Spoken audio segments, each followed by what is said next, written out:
Ampas, isang tip lang po, no, para sa mga yung maluluwag na yung itong tie rod.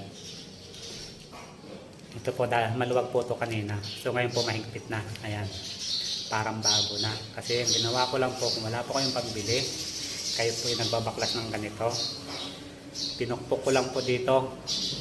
Siyempre kakalangan nyo po dito para hindi masira yung thread nya. Tapos dito nyo po pupukpukin. Ayan po, tinan nyo po, para ng bago. Nagwiwiggle na po kasi, wiggle na yung gulong. Kaya dito ko po try higpitan. Lahat po ng tie rod, chichi ko po. Kailangan po kasi matigas, hindi po siya malambot. Na kaya po kasi malambot.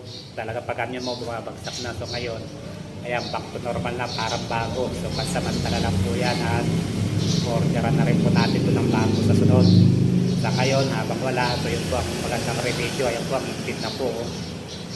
So, okay na po yan. Parang bago na po siya. Hindi katulad kanina, labot po, kaunting ganun. Nabigay na. So ngayon po, parang bago na siya. Hindi po siya ganun kalambot. So ibabalik na po natin. Lahat po, i-check po natin.